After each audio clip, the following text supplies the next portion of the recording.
capital gains tax is no longer controversial. There's research out there that goes 2/3 of New Zealanders want some form of capital gains tax. Google that phrase if you want to have a look for it. Article on RNZ will tell you all about it. So Gary wants to know, because a thing like a wealth tax or a CGT, one of those three, is no longer controversial. It's popular, and there are so many people fighting for it, like Chloe Swarbrick and the Greens. Why is it not happening? That's sort of the origins of this conversation.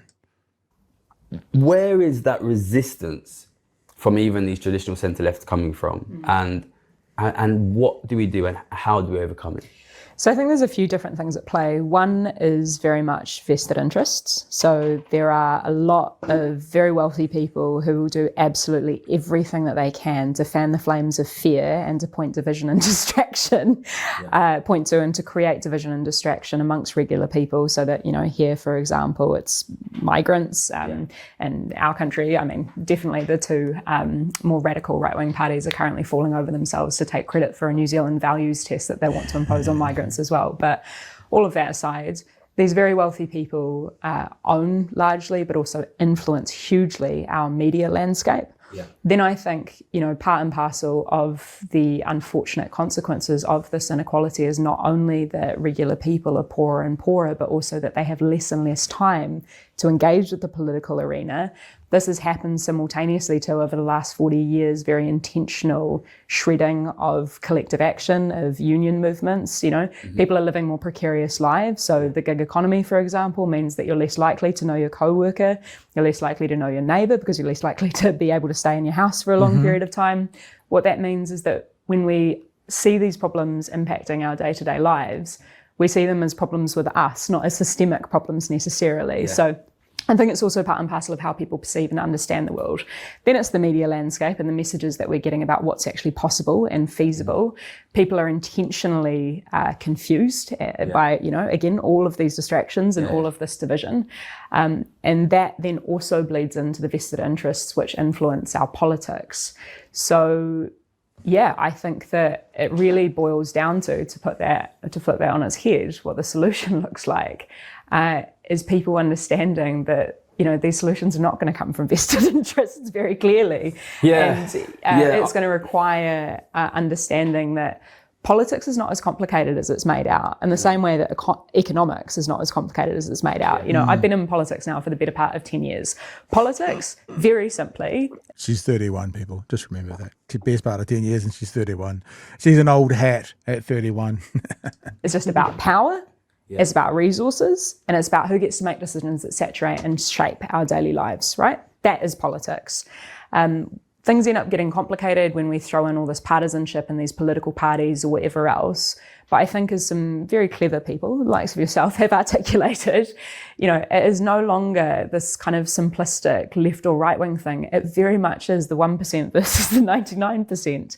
And as you've also said before, these very wealthy people who are looking to protect their lot, or what they perceive as their lot, which I would actually argue has come at the expense of everybody else who's working and slogging their guts out, they are going to do everything to have regular people believe that they are not worthy or they do not deserve a fairer society.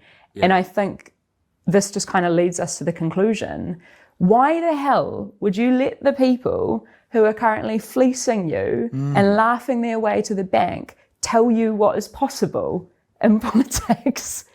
It's cooked. It is cooked. And just she had to say that Kiwiism for a second time. It is cooked. It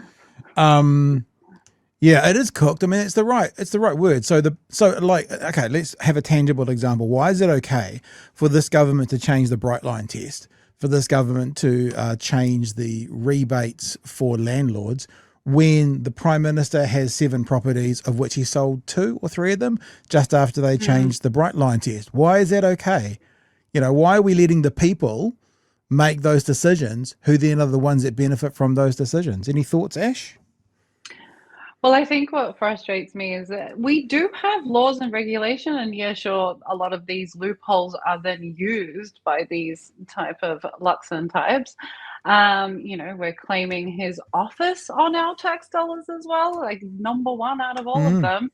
We have ways to prevent this, but it's like the pathway to this justice, though. Like, what can we do as a people? Well, we could petitions, we can go to court, we can do all these different pathways to try and prevent this, but that's not going to stop anything in the interim. That means 2 years down the track, we may have an answer, and that's a new government's in there, so we all have to put up with this. So there definitely needs to be, in my mind, a different system where we can actually prevent that from happening. Like, regulation is great, but like what you said, when we've got these type of people in control of the regulation, what do Yeah. we then do to prevent that?